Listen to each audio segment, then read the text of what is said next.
Kyle Shanahan, head coach of the San Francisco 49ers, John Lynch, president of football operations, general manager. They were on a conference call today with Bay Area national reporters. It starts out with Matt Mayoko's question, and take a listen. If there was any chance of Jimmy remaining with the club, why wasn't he in meetings, and why was he not out there on the practice field to get him best prepared for the regular season? I think that was because the chances were, to me, it seemed slim to none, just with the possibility of that happening. I mean, I told Jimmy came in here the first week of training camp, like I told you guys we would talk. I mean, we talked regularly because he was up here. He wasn't in meetings or practice. But I remember the first week of training camp, me saying to Jimmy, like, hey, if you don't like any of these opportunities, if you don't go to the place you want, you can't get the contract that you want, like, we would love to have you here as a backup in a backup role in that deal. But I want you to know that we feel that way. But I also think there's no way you're not going to get something as this goes throughout training camp. And Jimmy agreed with that. And so we waited throughout all of training camp. And then as we realized I think as he saw the other situations out there, and I think to me it seems like everyone was just waiting for us to cut him before that, so they could see how much they could get him for. But once the last Saturday preseason game happened and no one got injured, then Jimmy thought this was his best situation that he liked. And that's why we were so pumped, because it's obviously a better situation for the Niners. We love getting Jimmy back, but to have him there earlier in camp wasn't an option. I mean, we weren't going to put him out there in practice for his sake and for our sake. I mean, he was on a $24 million contract and he was going to go somewhere else.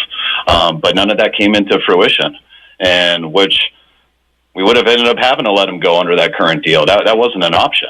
But we were always clear to Jimmy that him salary cap wise and stuff in a backup role and supporting Trey in that. And if that worked for him, that was a no brainer for us.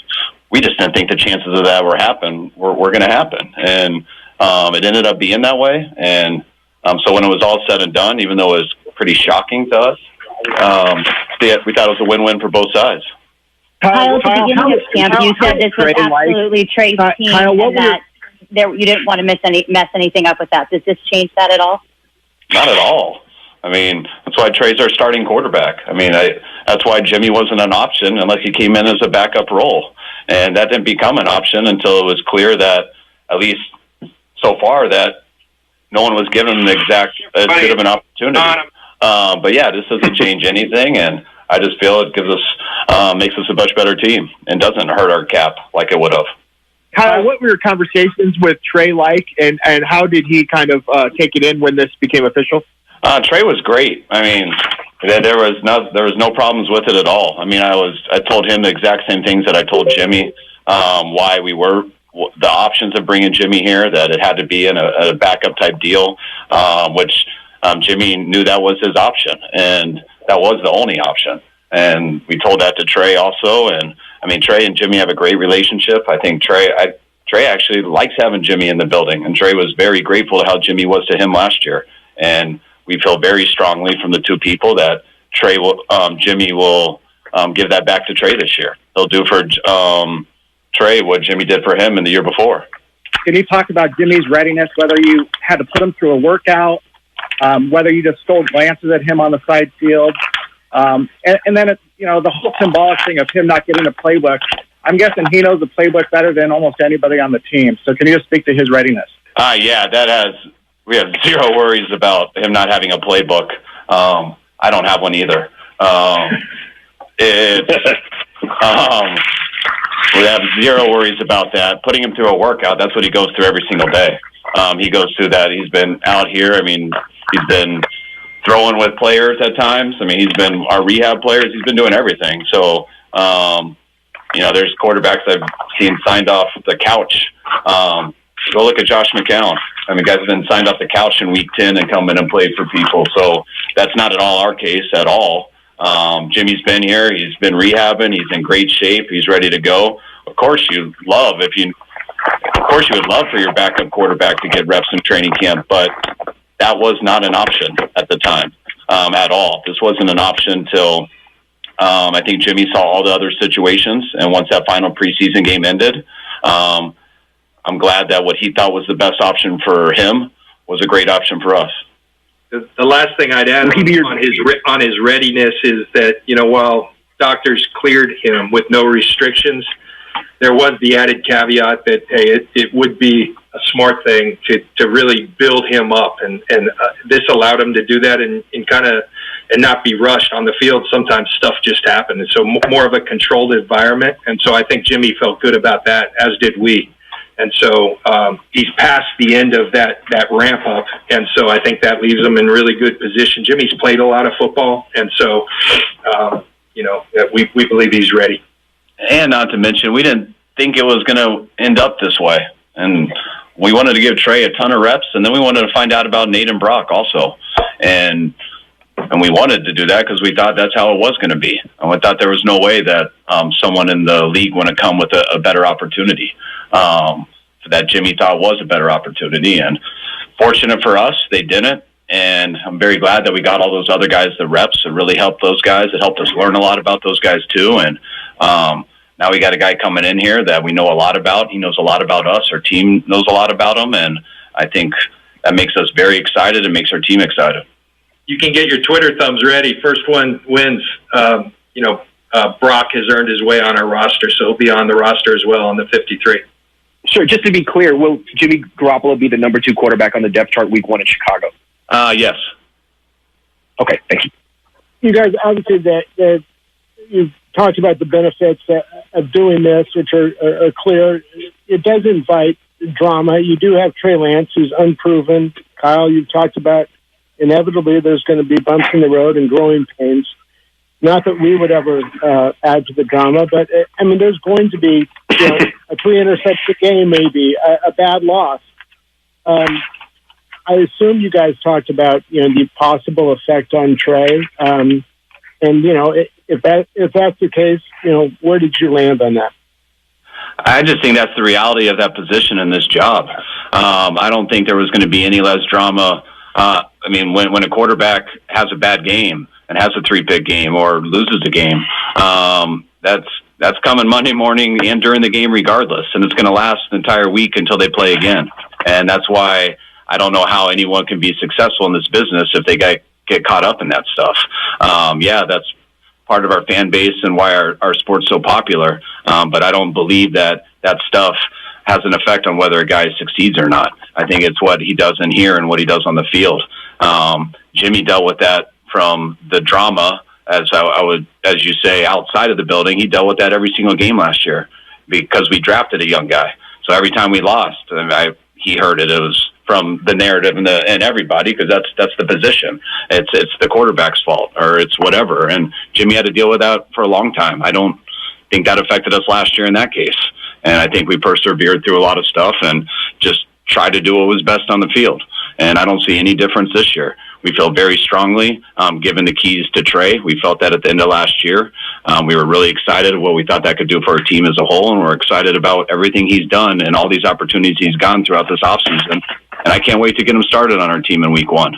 And having Jimmy there as a backup makes us feel really good because we have a starting quarterback as a backup, and the rest of the league had a chance to get him. And I'm just feel so fortunate that he's still here in that case. And in no way has that hurt our team. It's only helped our team. Kyle, did the injuries that you had on the quarterbacks last year affect this move at all? Injuries affect every move.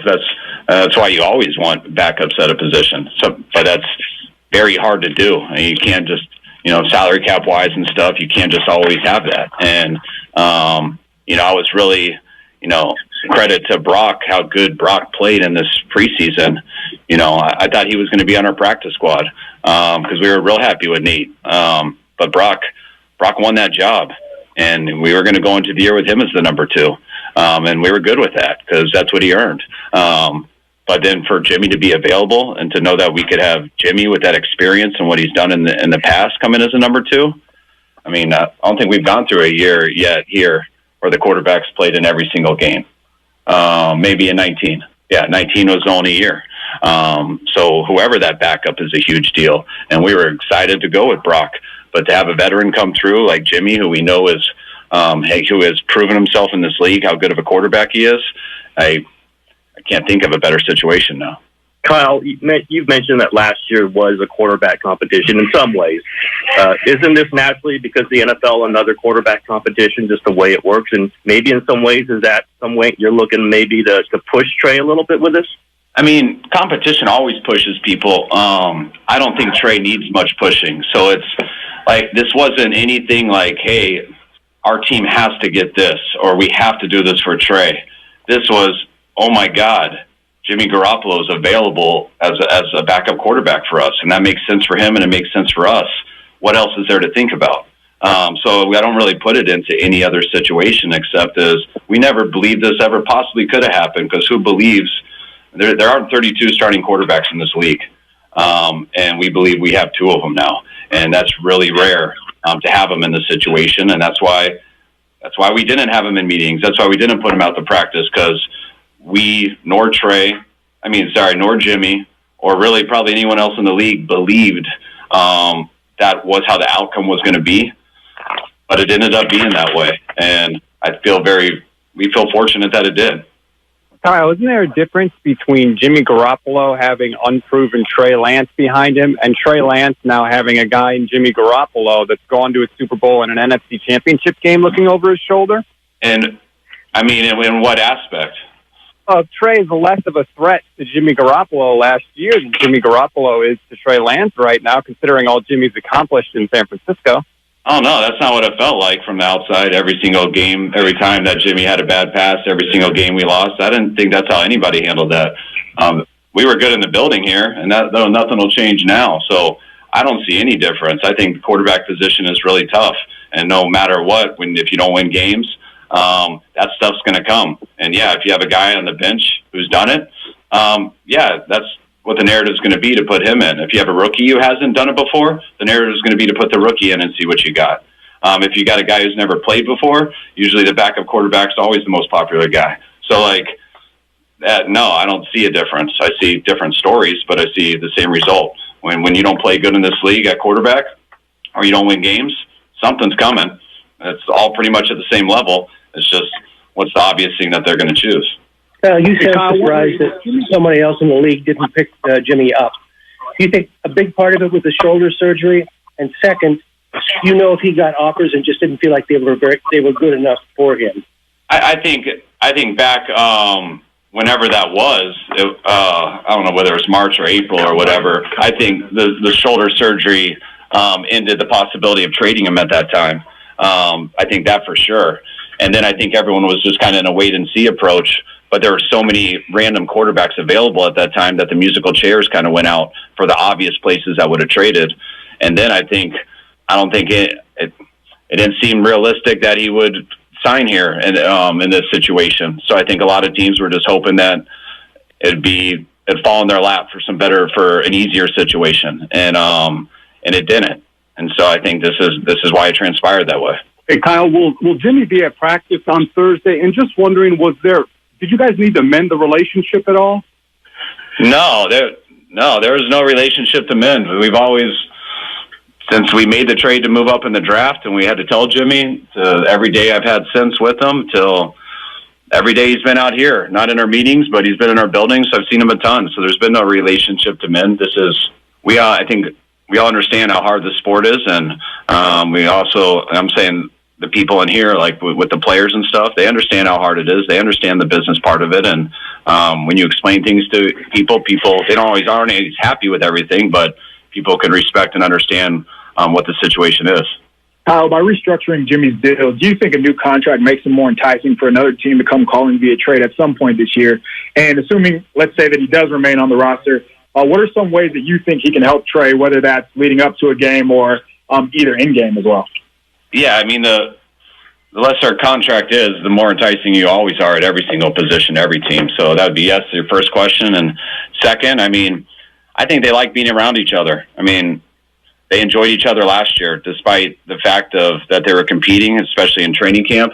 But they were really good with each other. And I think Jimmy, once he did get that starting role, enjoyed Trey all year. And when I told Trey that Jimmy's going to come back, he's like, awesome. That dude was awesome for me last year. I can't wait to be the same way. So I think when you have a quarterback room where people do like each other, it makes it more fun to come to work because you are in that room a lot together. And I know those dudes do like each other. They got some different skill sets, so they both can learn stuff from each other just by watching each other. And the more football they are around each other, the more they talk, usually that rubs off both ways.